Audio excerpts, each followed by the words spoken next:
Hello दोस्तों, स्वागत है आपका हमारे YouTube चैनल फिल्मी वर्ल्ड पर। आज हम आपके लिए लाए हैं हंगामा प्ले की ओरिजिनल वेब सीरीज रात्रि के यात्री।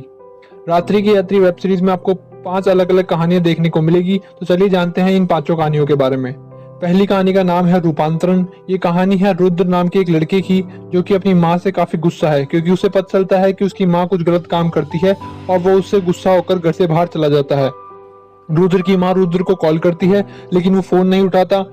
वो उसे एक वॉइस मैसेज भेजती है जिसमें वो उससे कहती है वो कैसे उन अंधेरी गलियों से उससे बचाकर बैठी है उसे नहीं पता, क्योंकि वो नहीं चाहती थी कि उस अंधेरी गलियों का असर उस पर पड़े। इसलिए उसने उससे कुछ नहीं बताया और ये सब उसने सिर्फ रुद्र के लिए ही किया है। रुद्र का गुस्सा शांत नहीं होता, इसलिए वो अपने गुस्से को शांत करने और देखने के लिए कि ऐसा क्या है उन गलियों में जिसने उसकी माँ को ये काम करने पर मजबूर कर दिया, ये सब जानने के लिए रुद्र चला जाता है उन अंधेरी गलियों में। यहाँ पर उसे एक दलाल मिलता है जो उसके इस भड़के हुए तेवर को देखकर उसे एक लड़की के पास ले जाता है और इसके लिए रुद्र उसे खूब पैसा देता है, लेकिन इनके इस काम के लिए रुद्र उन्हें काफी सुनाता भी है। अब वो दलाल रुद्र को निषाद के पास ले जाता है जो वहाँ सबसे मशहूर है। अभी एक दूसरे कमरे में निषाद की बेटी बाहर आती है और अपनी मम्मी से पूछती है कि क्या हुआ। तभी रुद्र उसे पकड़कर उसे समझाता है कि उसकी और रुद्र की कहानी एक जैसी है। वो उसे बताता है कि उसकी माँ गलत काम करके पैसा कमाती है और आगे जाकर जब उसे ये बात पता चलेगी तो उसकी हालत भी रुद्र जैसी ही हो जाएगी। अब निषाद अपनी बेटी को कमरे में भेज देती है और रुद्र को कहती है कि उसकी माँ ने उसकी ख्वाहिशों को पूरा करने के लिए ये सब किया। उसके बाप के बारे में भी कहती है कि वो कहाँ है, अगर वो होता तो तेरी माँ को ये सब नहीं करना पड़ता। निषाद कहती है कि आज उसने उसकी बेटी के साथ जो किया, इस बात को वो जिंदगी भर नहीं भूल पाएगी और हमेशा उसकी जहन में आज के दिन की ये बातें कैद होकर रह जाएगी। अब रुद्र को अपनी गलती का एहसास होता है और वो रोने लगता है। तभी निषाद की बेटी आकर उसे चुप कराती है। अब रुद्र अपने घर चला जाता है और अपनी माँ से माफी मांगता है और इस कहानी का यहीं पर अंत हो जाता है। दूसरी कहानी का नाम है A69। ये कहानी है 69 साल के एक बुड्ढे की जो कि अपनी जिंदगी में अकेलेपन से उब चुका है और किसी का प्यार चाहता है। इस प्यार को ढूंढने के लिए उसका साथ देते हैं उसके 2 किराएदार। प्यार की तलाश में वो हर जगह गया लेकिन उसे मिला तो क्या, बाबा जी का टुल्लू। इसलिए वो इन किराएदारों के कहने पर एक लड़की को अपने घर ही बुला लेता है। अब लड़की को देखकर चाचा 69 की जगह 39 के हो जाते हैं और लड़की को अंदर लेकर आते हैं। लेकिन तभी उनके यहाँ रहने वाला किराएदार उस लड़की को पहचान लेता है और उसे कहता है कि हम सब गांव वालों को तो लगा था कि तू किसी लड़के के साथ भाग गई है और यहाँ आकर तू ये सब कर रही है। अब वो उस लड़की के पूरे खानदान को वहां बुला लेता है और उस लड़की के घर वाले उसे वहां से ले जाते हैं। लेकिन मोहल्ले वाले उस चाचा को मोहल्ले से निकालने के लिए कहते हैं क्योंकि उसकी वजह से पूरे मोहल्ले का नाम बदनाम हो रहा है। अब उनके यहाँ रहने वाला दूसरा लड़का उन्हें एक जगह ले जाता है जहाँ जाकर उन्हें काफी प्यार मिलेगा और कोई कुछ कहेगा भी नहीं। अब वो लोग उस जगह पहुंचते हैं और वो लड़का चाचा को कहता है कि उनका रूम नंबर 412 है। अब वो वहां जाते हैं तो वो लड़की उन्हें देखकर काफी सुनाती है और कहती है कि इस बुढ़ापे में अगर वो कुछ करते हुए मर गए तो जितने रुपए उससे मिलेंगे वो पूरे उसके अंतिम संस्कार में ही खर्च हो जाएंगे, और उन्हें ठरकी भी कहती है। अब वो उस लड़की को बताते हैं कि हाँ है उनमें ठरक, अपने प्यार को सबके सामने से भगा कर ले गए और उसे शादी की इस बात की ठरक है। अपनी बीवी के मरने पर अकेले अपने बेटे की देखभाल की, उसे पढ़ाया लिखाया, इस बात की ठरक थी। अपने बेटे के विदेश चले जाने पर उसके बिना अकेले रहने की थी ठरक। और 30 साल बाद किसी से अगर प्यार की चाहत रखना ठरक है तो हाँ वो है ठरकी, इस बात की खुशी है उन्हें। वो उसे ये सब कहकर वहां से जाने लगते हैं कि तभी उन्हें एक औरत मिलती है जो उनकी बातों से काफी प्रभावित होती है और उन्हें अपना हमसफर बना लेती है। अब वो दोनों एक साथ वहां से चले जाते हैं और इस कहानी का यहीं पर अंत हो जाता है। तीसरी कहानी का नाम है मुक्ति। ये कहानी है एक पहलवान नन्हे सिंह की जो कि अपने क्षेत्र का सबसे दमदार पहलवान था, लेकिन वो विधायक की बेटी कविता से प्यार करने लगता है और वो भी नन्हे सिंह से काफी प्यार करती है।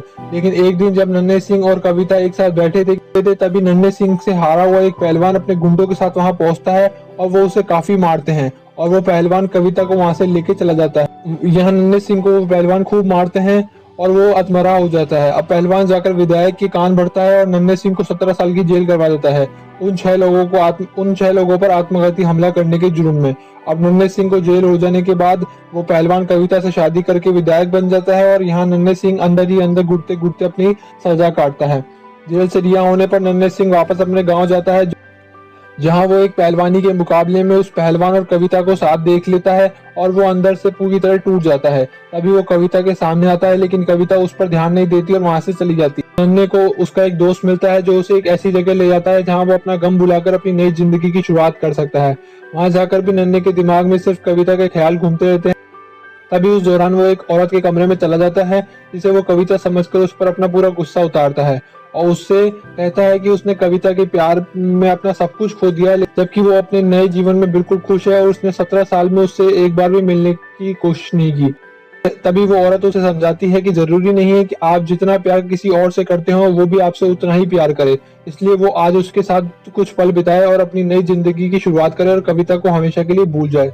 वो उसे कहती है कि वो जेल से रिहा तो हो चुका है, लेकिन अब भी उसे कविता की नफरत से रिहा होना बाकी है। अब वो दोनों एक साथ कुछ समय गुजारते हैं और तभी नन्हे का एक नया जन्म होता है और वो सुबह होते ही कविता को तोहफे में दी गई घड़ी, जो वो हमेशा अपने साथ रखता था, वहां रखकर वहां से चला जाता है अपना नया जीवन शुरू करने के लिए। और यहाँ हमारी तीसरी कहानी का भी अंत हो जाता है।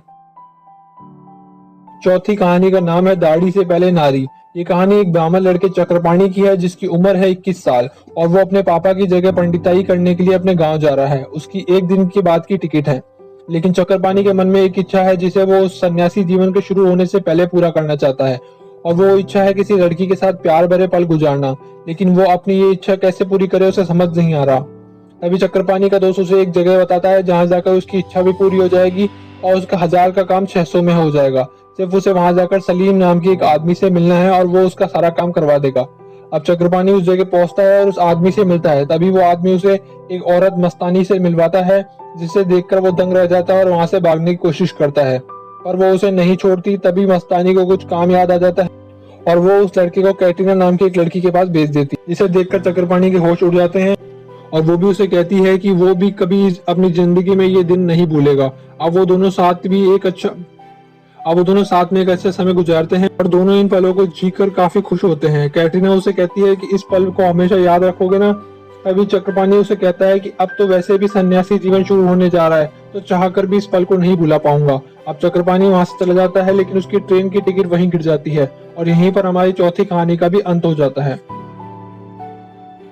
पांचवी कहानी का नाम है आखिरी रात और ये कहानी है एक शातिर चोर गैरी की, जिसके पीछे पुलिस लगी है, लेकिन वो अपने शातिर दिमाग से पुलिस को चकमा देकर भाग जाता है। यहाँ दूसरी और एक लड़की है नैना, जो इन अंधेरी गलियों में 6 सालों से रह रही है ताकि वो अपनी आंखों के इलाज के लिए पैसा जुटा सके। अब उसने अपने इलाज के लिए पैसे जुटा लिए हैं, इसलिए वो अगले दिन यहाँ से चली जाएगी। वहाँ की बाकी औरतें मिलकर उसे उसकी एक फेयरवेल पार्टी मनाती है और उसे कहती है कि यहाँ जो भी हैंडसम लड़का पहले आएगा उसे नैना के पास ही भेजेंगे। अब गैरी पुलिस के बचते हुए वहां पहुंचता है और सब लोग उसे नैना के पास भेज देते हैं। गैरी भी पुलिस से बचने के लिए उनके साथ चला जाता है। अब गैरी देखता है कि नैना एक बैग में खूब सारे पैसे रख रही है और वो ठहरा एक चोर, तो उसकी नीयत भी बिगड़ने लगती है। अब नैना गैरी को छूकर देखती है और वो उसकी तारीफ करती है, तो वो नैना से पूछता है क्या वो देख नहीं सकती। फिर वो उसे बताती है कि मैं आंखों से नहीं देख सकती, लेकिन महसूस करके इंसान की पहचान कर सकती हूँ। जैसे कि आपको छूकर ऐसा लगता है कि आप चोर हैं, क्योंकि आपने मेरा दिल चुरा लिया है। अब नैना गैरी को अपने बारे में सब कुछ बताती है कि यहाँ उसका आज आखिरी दिन है और वो कल यहाँ से इलाज के लिए जा रही है।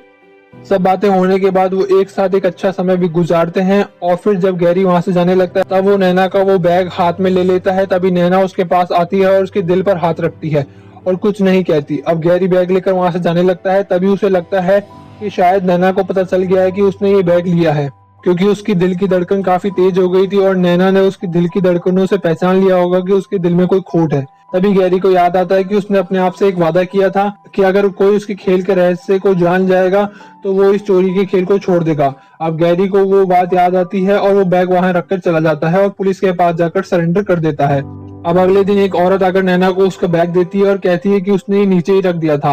अब नैना भी गैरी की सच्चाई को महसूस कर खुश होती है और यहीं पर सीरीज की आखिरी कहानी का भी अंत हो जाता है। अब आप लोग कमेंट करके हमें बताइए कि आपको इनमें से कौन सी स्टोरी सबसे अच्छी लगी और वीडियो के लिए की गई हमारी मेहनत अगर थोड़ी सी पसंद आई हो तो वीडियो को लाइक और शेयर जरूर करें और ऐसी इंटरेस्टिंग वीडियोस को देखने के लिए हमारे यूट्यूब चैनल फिल्मी वर्ल्ड को सब्सक्राइब करें। चलिए मिलते हैं अगले वीडियो में, तब तक के लिए गुड बाय।